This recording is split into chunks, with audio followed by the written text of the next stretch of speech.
हथियारों से लड़ी जाने वाली लड़ाई बार बार लड़नी पड़ती है, पर बुद्धि हमेशा बल पर भारी पड़ती है।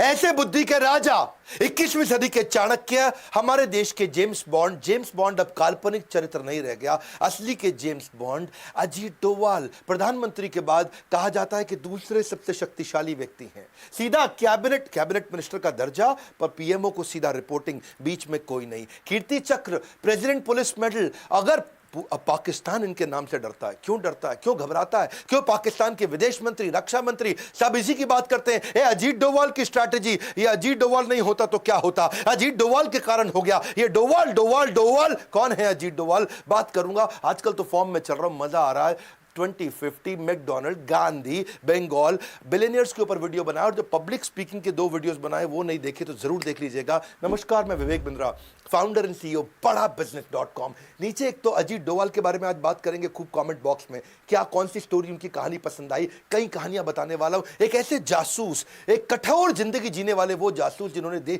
पुलिस की जिंदगी, आईपीएस ऑफिसर की, उसकी मलाई खा सकते थे, मलाई मार सकते थे, पर वो कठोर जिंदगी जी। वैसे आने वाले समय में और कौन से वीडियो बनाऊं, टेक्सटाइल इंडस्ट्री, तेंदुलकर का जन्मदिन, फर्नीचर इंडस्ट्री, वेनेजुएला कैसे डूब गया, वेनेजुएला ये देश कैसे खत्म हुआ, बिल गेट, सुंदर पिचाई। चलो शुरुआत से शुरू करते हैं, बात अजीत डोवाल की करते हैं। जिस प्रकार कोरोना से बचने के लिए इम्यूनिटी का होना जरूरी है, उसी प्रकार इंटरनल सिक्योरिटी के लिए अजीत डोवाल बहुत जरूरी है। उत्तराखंड के रहने वाले पौड़ी गढ़वाल के 1945 में आजादी से पहले जन्म हुआ, आजादी से पहले, अभी तक पूरी तरह fresh and active. Indian army officer थे इनके पिता, और अजमेर मिलिट्री स्कूल में इन्होंने पढ़ाई करी। इंडियन पुलिस सर्विस 1968 में इन्होंने आईपीएस के रूप में ज्वाइन किया। कैडर मिला था केरला का, 37 साल की नौकरी में 7 साल पुलिस में रहे, बाकी उसके बाद आईबी, रॉ और क्या क्या किया जासूस बन के। 72 में उस समय चर्चा चल रही थी, नॉर्थ ईस्ट में चल रही थी इंसर्जेंसी, भयंकर आतंकवाद, बहुत परेशानी थी। हर राज्य वहां बोल रहा था मुझको अलग देश बना दो, मुझको अलग देश बना दो। वहां लाल डेंगा मिजोरम में बहुत शक्तिशाली हो चुके थे, लाल डेंगा की ताकत बढ़ चुकी थी, पैरेलल सरकार चला रहे थे। लाल डेंगा, समझना इस कहानी को, नाम आपने सुना होगा, लाल डेंगा का आतंक कितना हुआ करता था उस समय। नॉर्थ ईस्ट में मिजोरम इतना शोर हो गया कि दिल्ली में लोग घबराए थे, और तभी पूछा, वहां पे एक आईबी ऑफिस में मीटिंग बुलाई गई, कौन जाएगा देखने के लिए। सब चुपचाप इधर उधर देख रहे थे, और वहीं अजीत डोवाल अभी शादी करके लौटे थे, हनीमून पर जाने वाले थे, और वो बोले ठीक है मैं जाऊंगा मिजोरम, और मैं मिजोरम में समय लगाऊंगा। ये लाल डेंगा के साथ इन्होंने वहां पहले अंदर घुस गए, अंदर जाके देखा तकलीफें क्या है, इनकी समस्या क्या है, इनकी गोल प्रॉब्लम क्या है। घुस करके तब समझ आया लाल डेंगा के साथ 7 बड़े कमांडर्स थे, उसके 7 जबरदस्त कमांडर थे जो सारा गेम चला रहे थे। यानी कि लाल डेंगा की ताकत, जैसे याद है हातिम ताई में तोते के अंदर ताकत थी, लाल डेंगा की ताकत इन 7 कमांडर्स में थी। ये 7 कमांडर से नीचे नीचे जाके दोस्ती करते थे। इनकी खास बात यही कि दुश्मन के अंदर खेमे में जाके कुछ लोगों को दोस्त बनाए आते थे। अच्छा, दोस्ती इतनी कर ली कि रोज शाम को उनके एक कमांडर को घर बुलाते, और बढ़िया साथ में बैठ के दारू भी पीते, खूब ड्रिंक करते, उनके साथ बढ़िया नॉनवेज उनकी वाइफ खुद बना के खिलाती, और इतनी दोस्ती कर ली और उनको समझाना शुरू कर दिया। सारी इंफॉर्मेशन ले ली कि क्या है ये माल्फ। मिजोरम आर्मी लेफ्ट फ्रंट पर कौन है अजीत डोवाल, जो हर बाल की निकाल दे खाल, वो है अजीत डोवाल। इतना अंदर चले गए कि जा करके उनसे समझाना शुरू किया, एक एक करके दोस्ती करी। बोला ऐसा है ना, मैं तुम्हारे को सारी ताकत दिलाता हूं, भारत सरकार में मेरी चलती है, तुमको स्पेशल कैटेगरी राज्य बना दूंगा। ऐसा कुछ करते हैं कि तुम्हारा यहां पे इलेक्शन करके तुम्ही को यहां मंत्री बना देते हैं, तुम्हारे ऊपर जो क्रिमिनल चार्ज है उस सारे को हटवा देते हैं, और तुम्हारे को नेबरिंग कंट्री के साथ में तुम्हारे लीगल अग्रीमेंट्स बनवा देते हैं। तुम्हारे राज्य में कोई घुसेगा तो उसको पासपोर्ट इलेक्शन कार्ड टाइप चाहिए, यानी कि वो सब सिस्टम भी बनाए रखते हैं। उन्होंने उनको इतना विश्वास दिलाया कि तुम्हें जो जो चाहिए मैं सब दिलाऊंगा, और कोई धन की कमी है तो वो भी दिलाऊंगा, स्पेशल स्टेट होने पे जो पैसा नहीं चाहिए वो भी दिलाऊंगा। और एक एक करके इन्होंने 7 में से 5 आदमी अपने साथ, क्षमा चाहता हूं 6 आदमी अपने साथ कर लिए। लाल डेंगा पड़ गया कमजोर, अब लाल डेंगा की चली नहीं, और वहां पॉलिटिकल पार्टी बनाने के लिए उन्होंने बोला लाल डेंगा अब तू आजा मेरे पास। बाद में लाल डेंगा को लेकर के आए, उसको अकेले में समझाया, और देखा कि 6 आदमी उसके अगेंस्ट हो गए, और लाल डेंगा के साथ अब नेगोशिएशन किया। ये नेगोशिएशन करने से पहले सामने वाले की वीकनेस पकड़ते थे, इसीलिए मैंने बोला चाणक्य, क्योंकि ये फ्यूचर के कई महीनों को आज भाप के अपनी स्ट्रैटेजी बनाते थे। इतना कियोस क्रिएट कर देते हैं दुश्मनों के अंदर कि दुश्मन भी इधर उधर देखने लगते हैं, डोवाल का आदमी तो नहीं है ये, कहीं डोवाल का आदमी तो नहीं है। वहीं से उसके बाद सिक्किम भेजा गया इनको, बोला मिजोरम तूने इतना कंट्रोल किया, सिक्किम में हुआ क्या था, वहां के जो राजा थे ना, उसने एक अमेरिकी लड़की से शादी कर ली, और वो CIA एजेंट थी, और वो जो अमेरिकी लड़की CIA एजेंट थी, सिक्किम के राजा से शादी करके अब वो कंट्रोल करने लगी, वो सरकार चला रही। इधर भारत सरकार टेंशन में आ गई कि भैया सीआईए एजेंट मतलब अमेरिका आके कंट्रोल करेगा और उसका चाइना से कहीं रिश्ता ना बनवा दे और चाइना का कहीं कंट्रोल ना बढ़ जाए। अब वहां के राजा जो है सुने नहीं किसी की। अब ये सिक्किम अलग हो गया था भारत से, अभी तक भारत का पूरा हिस्सा बना नहीं। 47 में केवल अधूरे कुछ कॉन्ट्रैक्ट के साथ सिक्किम भारत से जुड़ रहा था, पर पूरी तरह भारत में मिला नहीं। तब ये वहां डोवाल गए, वहां जाके क्या देखा, उधर की local party Sikkim national Congress party, उनको पकड़ लिया इन्होंने और वहां उनसे दोस्ती करी, उनके लीडर्स को अपने साथ रिश्ता उनका जोड़ा और पूरे सिक्किम के अंदर बोला कि तुम्हारे राजा तो तुम्हारे को कुछ मदद नहीं कर रहा है, तुम्हारा राजा तुमसे टैक्स वसूलता है, तुम्हारा सपोर्ट नहीं करता। और वहां राजा के खिलाफ हवा बढ़ानी शुरू कर दी और इस पार्टी को मजबूती देनी शुरू कर दी। बाद में रेफरेंडम भी पास करा दिया, वहां सब लोगों ने भारत के फेवर में वोट भी कर दिया। अच्छा, वहां राजा और इनका प्रधानमंत्री जब ये बना वहां का सिक्किम नेशनल कांग्रेस पार्टी, इनका आपस में झगड़ा करा दिया। मैं बता रहा हूं आपको, बुद्धि बल पे भारी पड़ती है, हथियारों की लड़ाई जिंदगी भर लड़नी पड़ती है। और ये क्या किया, इनका आपस में झगड़ा। अब प्रधानमंत्री और राजा आपस में झगड़ा करें, राजा ने अब अटैक करने की कोशिश करी, प्रधानमंत्री ने यहां पे हमारे देश के प्रधानमंत्री को बोल दिया। तब सिक्किम का प्रधानमंत्री माना जाता था, तो हमारे देश के प्रधानमंत्री को बोला भैया मेरी मदद करो। और देश के हमारे प्रधानमंत्री उस समय तुरंत डोवाल के कहने पर सेना भेज दी और राजा के पूरे महल को कब्जा कर लिया, राजा को कंट्रोल में कर लिया। राजा आए कंट्रोल में, गेम हो गया पूरा चेंज और सिक्किम को पूरे होशो हवास में राजा के वापस देश में मिला लिया। जोश में गोली चलती है और होश में बोली चलती है, ये बोली से काम कर जाते हैं, इनको गोली नहीं चलानी पड़ती है। और वही कारण है आज सिक्किम हमारे देश का हिस्सा क्यों। अजीत डोवाल। कहानी सुनते हैं पाकिस्तान की। ये जो हमारे अजीत डोवाल है ना, ये बहुत बुद्धिमान जासूस थे। इसकी कहानी को जरा समझते हैं, पहले बैकग्राउंड देखते हैं। इंडिया में पोखरण का टेस्ट कर दिया इंदिरा गांधी ने, जैसे बाद में आगे हमारे प्रधानमंत्री वाजपेयी ने किया था। न्यूक्लियर का टेस्ट अपना हो गया, यहाँ पे सफल हुआ। पाकिस्तान को लगनी थी मिर्ची, उनको तकलीफ होनी थी, उन्होंने अपनी तैयारी करनी थी। तो वहां जो डॉक्टर AQ खान उनके साइंटिस्ट थे, उन्होंने चाइना और फ्रांस से मदद ली कि हम भी अपना न्यूक्लियर टेस्ट करेंगे भाई, हम भी अपने न्यूक्लियर वेपन बनाएंगे। फ्रांस को समझ आ गया ये टेक्नोलॉजी के लिए नहीं वेपन के लिए कर रहा, तो फ्रांस हो गया बाहर। चाइना मदद कर रहा था, लेकिन ये डॉक्टर AQ खान की तैयारी पूरी नहीं हुई, तो ये नॉर्थ कोरिया निकल गए। साइंटिस्ट थे ये, नॉर्थ कोरिया गए। नॉर्थ कोरिया अपने किम जोंग यूंग के पिता उस समय, वो भी अपने न्यूक्लियर के चक्कर में पड़े थे। तो दुनिया ने देखा क्या चक्कर है भाई, क्यों गया नॉर्थ कोरिया, ये क्यों तैयारी करके। आज सबको लगने लगा इधर जो है मैडम इंदिरा गांधी ने और रॉ और IB का गठन कर दिया और अपनी बढ़िया टीम बना दी कि मैं यहां से लोगों को भेजती हूं चाइना और पाकिस्तान, मेरे अपने स्पाई और मेरा अपना नेटवर्क होना चाहिए जो राइट खबर दे सकें। इधर से अजीत डोवाल को सिलेक्ट किया गया कि अजीत डोवाल एक काम करो, अब तुम मेरे को डायरेक्ट रिपोर्ट कर रहे हो, मैं हूं प्रधानमंत्री और तुमको जाना है, इस समय तुम IB को यहां से लीड करोगे, नेटवर्क बनाओ पाकिस्तान में। काहोटा नाम की जगह थी ये, रावलपिंडी के पास में, जहां पे इनका एक खान रिसर्च सेंटर था, जहां पे इसकी तैयारी चल रही थी। इसकी खबर तो लगी, लेकिन ढूंढना मुश्किल हो रहा था। अब ये अंडर कवर एजेंट वहां पहुंच गए पाकिस्तान के अंदर, वहां ढूंढने का खूब प्रयास किया, कुछ मिले नहीं वहां पे। ये काहोटा में भिखारी बन के घूम रहे थे और अपनी पूरी तैयारी कर रहे थे। इधर इंडिया के अंदर उथल पुथल हुई, इंदिरा गांधी इलेक्शन लूज कर गई क्योंकि अपना इमरजेंसी हुआ था। और यहां कौन आ गए, मोरारजी देसाई आ गए। अच्छा, इन्होंने क्या किया, खान रिसर्च सेंटर के बाहर जो साइंटिस्ट आते थे उनको ट्रैक करना शुरू किया। ये साइंटिस्ट आ रहा है जा रहा है, आ रहा है जा रहा है, मिल नहीं पा रहे, पकड़ नहीं पा रहे, समझ नहीं आ रहा क्या करें।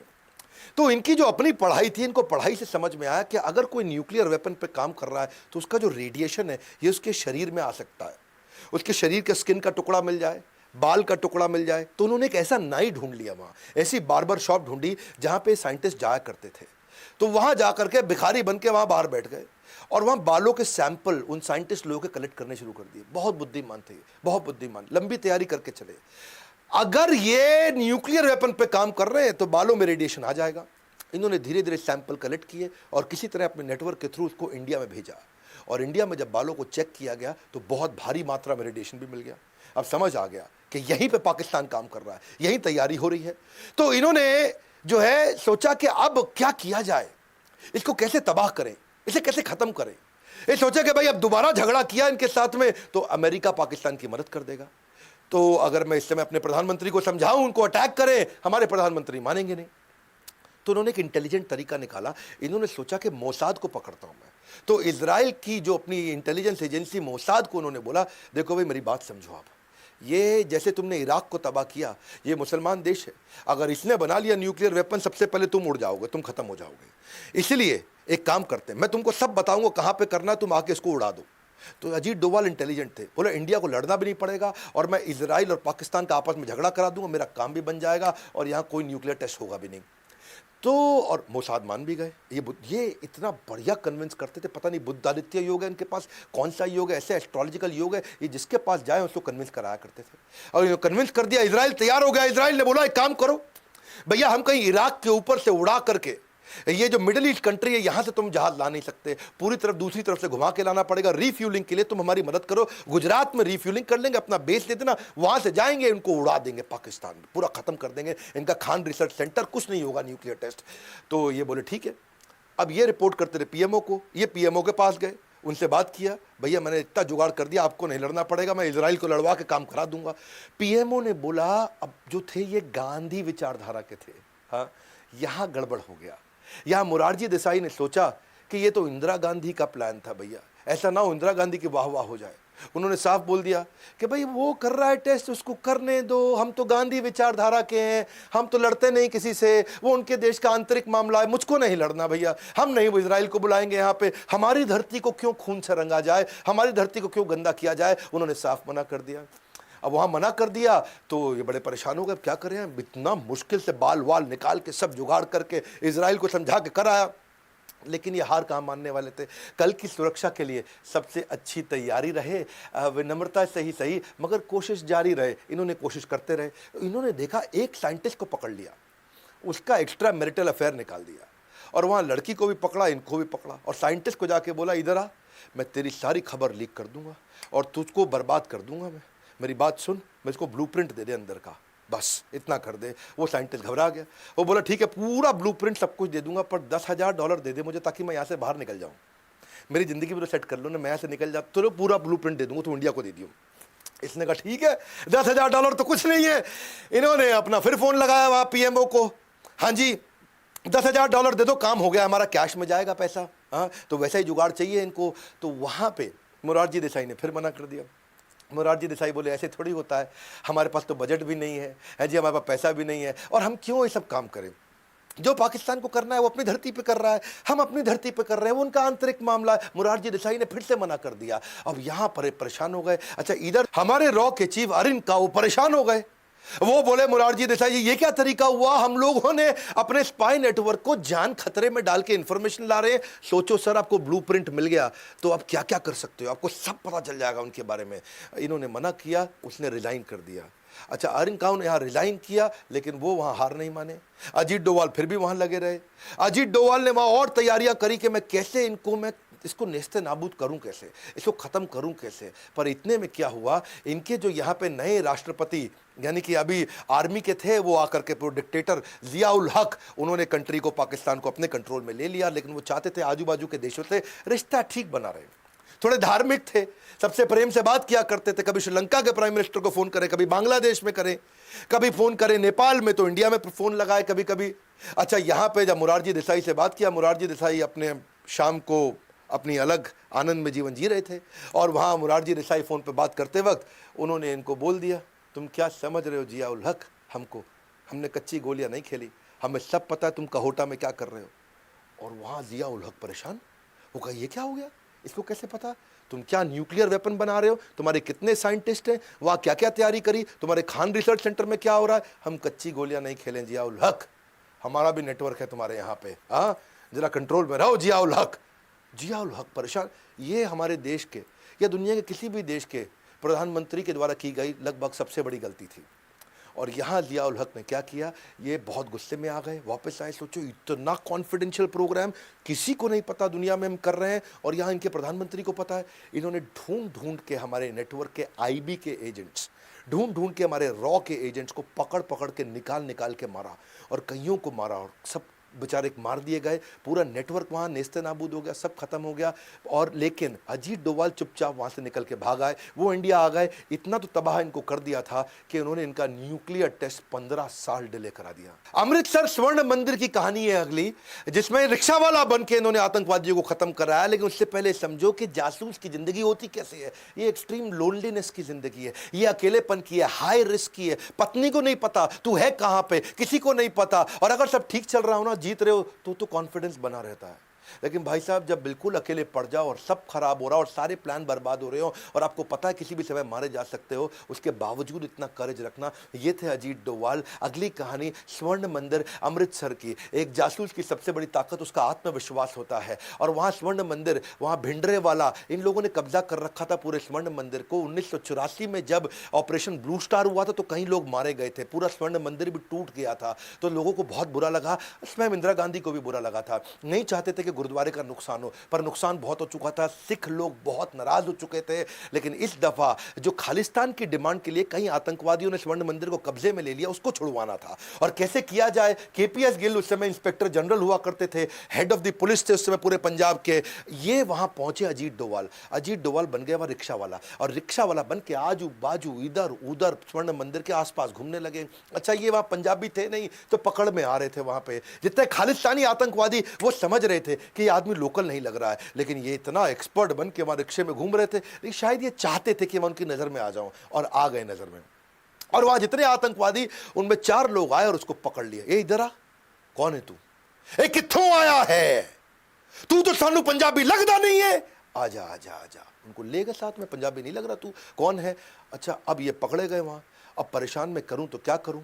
तो इन्होंने उनको समझाया कि मैं आईएसआई का एजेंट हूं और मैं तुम्हारे लिए आया हूं, मुझे पाकिस्तान से भेजा गया तुम्हारी मदद करने के लिए, खालिस्तान बनाने के लिए। वो माने नहीं। ए तू नौटंकी कर रहा है, हाँ झूठ बोल रहा है, ए मारो उसको, कौन है ये? लेकिन उनको उस समय तक इतनी उर्दू सीख चुके थे, इतनी मस्जिद में आना जाना इतना कर चुके थे, इतनी औलिया की मज़ार देख चुके थे, इतना रिश्ते में उनके साथ पाकिस्तान में घुस चुके थे कि इनके लिए आसान था। इन्होंने उनको कन्विंस कर दिया, और इतना कॉन्फिडेंस से कन्विंस किया कि वहाँ आतंकवादी कन्विंस हो गए, नहीं नहीं नहीं, ये तो आईएसआई ने भेजा है, वो पैसे आएंगे, वो आर्म्स आएंगे, एम्यूनेशन आएंगे। ये खुश हो गए। वो उनको डोभाल को अंदर ले आए।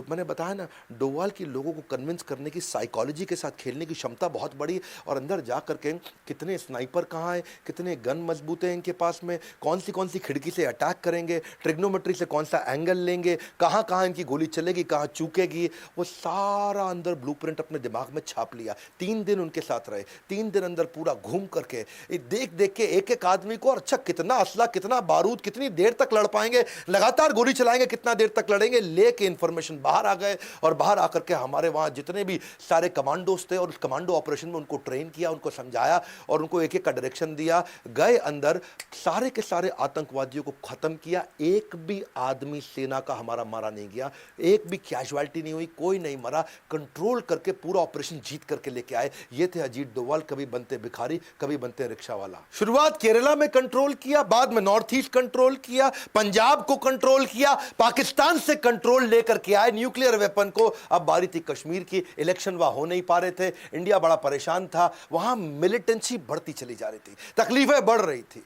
कूका पारे नाम का वहां एक आतंकवादी हुआ करता था, जो पहले फोक सिंगर था, लोग उसको बड़ा फॉलो करते थे, और वो पाकिस्तान से फंडेड था। उनको आर्म्स, एम्यूनेशन, असला, बारूद, पैसा सब पाकिस्तान देता था कि इंडिया में डिसरप्शन क्रिएट कर दे। अच्छा, अब ये पहुंच गए।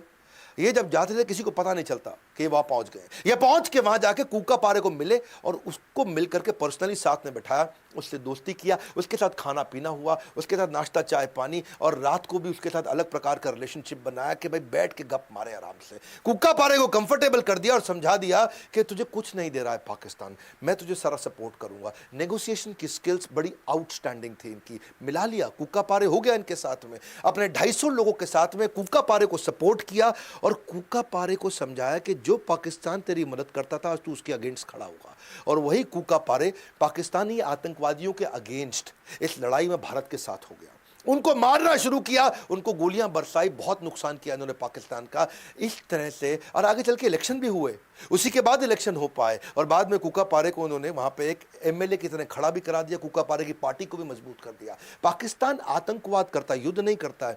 युद्ध करना बहुत मुश्किल है, मेरी बात समझना। युद्ध जो है ना, उसमें पूरे देश को लगना पड़ता है। आतंकवाद क्या है? 10 लोग आए अजमल कसाब मुंबई में, 10 लोग आए, बहुत नुकसान करके चले गए। आतंकवाद एक सस्ता ऑल्टरनेट है, युद्ध बहुत महंगा पड़ता है। इसलिए युद्ध लड़ना तो आसान है, वो डिफेंस की मिनिस्ट्री लड़वा देगी। वो हमारे साथ फॉरेन मिनिस्टर, डिफेंस मिनिस्टर सब दिमाग लगा करके वो लड़ लेंगे, लेकिन इंटेलिजेंस के साथ में इंटरनल सिक्योरिटी के चीफ हमारे देश के, वो इस तरह 5-5, 10-10 लोगों के जो आतंकवादी हमले होते हैं उससे कैसे बचाएं, वहां इनका बहुत दिमाग लगता था। ये पाकिस्तान ने जो हमारा IC-814 हाईजैक कराया था, जो नेपाल से दिल्ली आ रहा था, काठमांडू से दिल्ली, ये भी क्या है? ये आतंकवाद है। ये वॉर नहीं है, पाकिस्तान युद्ध नहीं करता था, आतंकवाद करता था। उसको ले जाकर के पहले लाहौर ले गए, उसके बाद उसको ले गए कांधार अफगानिस्तान में लेकर के वहां से अपने कंट्रोल में ले लिया और यहां से फोन कर दिया कि मुझको $200 मिलियन दे दो और हमारे 35 आतंकवादी तुम्हारी जेल में जहां जहां है सबको रिहा कर दो। और यहां अजीत डोवाल को बुला लिया गया, भाई अजीत डोवाल आओ, संभालो यहां मामला। अजीत डोवाल फटाक पहुंच गए वहां कांधार। वहां जाके अजीत डोवाल सोचे कि मैं नेगोशिएट करूं कैसे, क्योंकि यहां सब इनके कंट्रोल में, 170 आदमी हमारे इनके कंट्रोल में, यहां सारी दवाइयां, सारा खाना, सारा राशन पानी, सारा सपोर्ट कांधार के अंदर इनको पूरा मिल रहा है तालिबानियों से। तो अब अजीत डोवाल के पास सामने वाले की कोई वीकनेस थी नहीं, हर बार कोई ना कोई वीकनेस ढूंढ के आ जाते थे। फिर इनको ने देखा कि इनको सपोर्ट करता कौन है, इनको सब देख कौन रहा है, इतनी ताकत कौन दे रहा है, तो समझ में आया ISI जो पाकिस्तान की इंटेलिजेंस एजेंसी है वही सपोर्ट कर रही है, उनके सपोर्ट से कर रहे हैं। तो उन्होंने कहा कि मैं ऐसा करता हूं, इनकी इंटेलिजेंस एजेंसी को कंफ्यूज करता हूं। बात को समझना भैया, इन्होंने यहां से कुछ ऐसी एक्टिविटी शुरू कर दी जो ISI देख सके, जिससे ISI कंफ्यूज हो जाए। इन्होंने जो जो आतंकवादी की लिस्ट थी उनके बारे में रिसर्च एक्टिवेट कर दी। इन्होंने तुरंत इजराइल फोन लगाया, इजराइल की इंटेलिजेंस एजेंसी से बातचीत शुरू कर दी, रशिया की इंटेलिजेंस एजेंसी से बात करी, US में जगह जगह बातचीत शुरू कर दी। और यहां पे कंफ्यूज हो रहे ISI वाले, बोले कर क्या रहा है अजीत डोवाल? अच्छा, आतंकवादियों को बोला बात करो, उससे बात करो। बोलो कहां है $200 मिलियन मांगो इससे। ये अजीत डोवाल को बोले पैसे दे दो, 35 आतंकवादी दे दो, तभी हवाई जहाज छोड़ेंगे। अजीत डोवाल बोले दे रहे हैं, थोड़ा समय दो, पैसे की तैयारी कर रहे हैं, इतने आतंकवादी लेके आने, उसकी तैयारी कर रहे हैं, थोड़ा समय दो, समय दो। अजीत डोवाल समय मांगते जा रहे थे और यहां से वो चाहते थे कि ISI को कंफ्यूज करते जाऊं, ISI उनको इंस्ट्रक्शन देता जाएगा। इसको बोलते हैं चाणक्य पंडित। इन्होंने ISI को इतना कंफ्यूज करा दिया कि इन्होंने दुनिया भर में बातचीत शुरू कर दी और ISI को लगा अजीत डोवाल कोई लंबी चौड़ी तैयारी कर रहा है भैया, ऐसा ना हो कोई इजराइल से अटैक करवा दे, ऐसा ना हो कि पीछे रशिया का झगड़ा हुआ करता था इनके साथ अफगानिस्तान में, यहां से अटैक करा दे, कहीं US से कुछ करा दे। अब ISI उनको बोले जल्दी कर लो, जल्दी, को लंबी तैयारी ना कर बैठे, जल्दी करो, जल्दी लंबी तो वो घबरा गए। और यहां इन्होंने बोला, अजीत डोवाल ने, एक आतंकवादी दे सकता हूं बताओ। वो बोले नहीं, पूरे 35 से एक दे सकता हूं बताओ, 35 से एक दे सकता हूं बताओ। तो वो बोले 170 लोग मार देंगे, एक दे सकता हूं बताओ। तो उन्होंने कहा ठीक है, पहले मौलाना मसूद अजहर दे दो, फिर हमारे को उन्होंने 2 आतंकवादी और बता दी, ये दे दो। उन्होंने कहा ठीक है, मैं 3 की ट्राई करता हूं, लेकिन देना एक चाहता हूं। और यहां से ISI ने बोला देख जो है पैसे वैसे छोड़, ये 3 आतंकवादी जल्दी मंगवा दे हमारे को, ये 3 आदमी चाहिए हमारे को। और बस वही हुआ, वो घबरा गए और फटाफट इन्होंने उनकी साइकोलॉजी से खेला, नेगोशिएट किया, 35 की जगह केवल 3 दिए, $200 मिलियन की जगह कुछ नहीं दिया। और सारे के सारे 170 के 170 लोगों को खाली एक का देहांत हुआ था, बाकी सबको हवाई जहाज में लेकर चुपचाप वापस इंडिया आ गए। ये थे अजीत डोवाल। बोला एक से ज़्यादा नहीं देना चाहता था वो, तो यहाँ पे पूरे देश का प्रेशर हुआ पड़ा था। वाजपेयी साहब बोल रहे थे जो मांग रहे हैं दे दो, लेकिन जल्दी अपने लोगों को ले आओ, अपने लोगों को ले आओ। तो ये प्रेशर में चलते, अगर प्रेशर ना होता तो शायद एक से ही बचवा के ले आते। Dawood Ibrahim most wanted India का आतंकवादी खत्म कर दिया होता अजीत डोवाल ने। दाऊद इब्राहिम की ना बेटी की शादी थी, जावेद मियांदाद क्रिकेटर था, उसके बेटे के साथ जुनैद मियांदाद, शादी हो गई पाकिस्तान में। पाकिस्तान शुरू से मना कर रहा है दाऊद इब्राहिम हमारे यहां नहीं है, हमारी जमीन पे नहीं रहता। इंडिया मांग रहा है पाकिस्तान से, पाकिस्तान कहता है ही नहीं यहां। इंडियन इंटेलिजेंस को जब पता चला तो पाकिस्तान को भी वहां समझ रहा था, उसने कहा भाई तुम रिसेप्शन यहां नहीं करोगे, यहां से निकल लो, तुम चले जाओ ग्रैंड हयात होटल के अंदर, दुबई में रिसेप्शन इनकी फिक्स हो गई, वलीमा बोलते हैं शायद इसको। और वो जब इनको पता चला अजीत डोवाल को, बोले सीधा मौका है, पहली बार इंडिया को पता है दाऊद इब्राहिम कितने बजे, कहां, कैसे, किस गली में मिलेगा, ठा गेम ओवर करेंगे। अजीत डोवाल ने अपने यहां गवर्नमेंट को समझा दिया हम कुछ नहीं करेंगे, ऐसा करते हैं, इसमें छोटा राजन के शार्प शूटर उठाते, नेपाल से इनकी पुरानी दुश्मनी है और दुश्मन को दुश्मन से बढ़वाते, हमारा काम अपने आप हो जाएगा। छोटा राजन के 2 शार्प शूटर ये काठमांडू के रास्ते दिल्ली ले आए और दिल्ली लाके एक 5 स्टार होटल में उनको ट्रेन कर रहे थे। हाँ, क्योंकि इनका जो झगड़ा है पुराना झगड़ा था, ये 90s का झगड़ा था, हिंदू डॉन मुस्लिम डॉन, और उस झगड़े को ये भुनाना चाहते थे। और अब इतनी बढ़िया ट्रेनिंग चल रही थी, लेकिन ऐसा मीडिया में सुनने में आता है कि आज भी मुंबई पुलिस में कुछ लोग हैं जिनको दाऊद से शायद तनख्वाह मिलती हो, और वही खबर फैल गई। कमिश्नर ऑफ मुंबई पुलिस तुरंत दिल्ली पहुंच गया और जाकर के उन्होंने रोक दिया उनको, बोला अजीत डोवाल आप नहीं कुछ कर सकते इसमें, मेरे को ये दोनों आतंकवादी चाहिए, मैं इनको ढूंढ रहा था, ये नेपाल से दिल्ली आ गए, अब मैं इनको ले जा रहा हूं। अजीत डोवाल ने समझाया अरे हम बड़े मिशन पे लगे हैं भाई, ये दाऊद को रुक जाओ नहीं। अजीत डोवाल उस समय रिटायर हो चुके थे और कमिश्नर उस समय स्टैंडिंग कमिश्नर थे, और वो उस दोनों को लेकर के वो नेपाली आतंकवादियों को या समझो छोटा राजन के दोनों शार्प शूटर्स को लेके, अगर वो मुंबई पुलिस इस समय हस्तक्षेप नहीं करती तो दाऊद आज इस दुनिया में नहीं होता। अजीत डोवाल इंटेलिजेंट ऐसे हैं, साहस ऐसा है कि बड़ों बड़ों को चकनाचूर कर दे। आईएसआईएस ने इराक को ऑक्यूपाई किया था, अगली कहानी सुनो। और उस समय आपको याद होगा कि तिरकित के अस्पताल में वहां हमारी कई नर्सेस थी, और वो 46 इंडियन नर्सेस थी जिनको वहां कैप्चर कर लिया। आईएसआईएस उनको छोड़ना नहीं चाहता था, वो उनके कब्जे में आ चुका था। अजीत डोवाल चुपचाप, जिस दिन ये पता चला 2 दिन के अंदर इराक पहुंच गए, और इराक के अंदर किसी को नहीं मालूम, इंडिया में नहीं मालूम किसी को अजीत डोवाल इराक में नहीं मालूम अजीत डोवाल इराक में है। 48 घंटे लगे अजीत डोवाल को आईएसआईएस को समझाने में कि मेरे को सारी 46 नर्सेस चाहिए तुरंत। 48 घंटे के अंदर, दुनिया में आज तक किसी को नहीं मालूम अजीत डोवाल उनसे क्या बोल के आए। आईएसआईएस जो अमेरिका की नहीं सुनता, रशिया की नहीं सुनता, किसी की नहीं सुनता, वो अजीत डोवाल की सुन लिया। 48 घंटे के अंदर सारी 46 नर्सेस को एकदम सुरक्षित वापस इंडिया में ले आए। ऐसे आदमी, पुलवामा में अटैक हुआ, उससे पहले अटैक हुआ, यही तो मास्टरमाइंड है हमारे सर्जिकल स्ट्राइक के। इंडिया, ये तो आपको पता ना, चीप तरीके से पाकिस्तान अटैक करता, वॉर तो करता नहीं सामने आकर के, आतंकवाद करता, आतंकवाद सस्ता पड़ता है उनको। 18 सोल्जर हमारे शहीद हुए थे, कहाँ पे, ये उरी में। और उरी में जब ऐसा हुआ पूरे देश को गुस्सा था, इन्होंने तुरंत एनएसए की टीम बुला करके और मिलिट्री की हाई लेवल मीटिंग बुला करके, फना होने की इजाज़त ली नहीं जाती है, वतन से मोहब्बत पूछ के की नहीं जाती है। उन्होंने ब्लूप्रिंट तैयार किया, पूरी तैयारी कर ली, एक एक्सीलेंट अंडरस्टैंडिंग पीएम के साथ इनकी पहले से है, पीएम से इन्होंने अप्रूवल ले लिया, आइडियोलॉजी दोनों की मिलती जुलती है, आगे बढ़े और जाकर के तुरंत 11वें दिन के अंदर वहां जाके अटैक करके आए। 11वें दिन में एलओसी में घुसे, 3 किलोमीटर अंदर गए, लॉन्च पैड खत्म किए, 2 पाकिस्तानी सोल्जर्स को भी मारा, इनके 38 टेररिस्ट भी खत्म किए, इंडिया की एक भी कैजुअलिटी नहीं थी। ऐसे ये स्ट्राइक भी किया 2019 में, अभी रिसेंटली इन्होंने पुलवामा में अटैक किया। पिछली बार ये 11वें दिन पहुंचे, इस बार 12वें दिन पहुंचे, इंडियन एयरफोर्स लेकर के एलओसी को डिस्ट्रॉय करके उनकी मिलिट्री कैंप के अंदर घुस के, और वहां जाकर के इंडियन, अच्छा जब ये लोग वापस आने लगे तो पाकिस्तान ने कुछ फॉलो करना शुरू किया। जब फॉलो किया तो उनको खदेड़ने के लिए वापस अभिनंदन गए, अभिनंदन वहीं रह गए, और जब अभिनंदन वहीं रह गए, ये इंडिया में बहुत खबर हो गई थी, दुनिया में खबर हो गई। डोवाल को टाइम नहीं लगा, 2 दिन लगे, केवल 2 दिन के अंदर यूएस एम्बेसी के थ्रू और डायरेक्ट मैसेज इतना मजबूती से पहुंचा।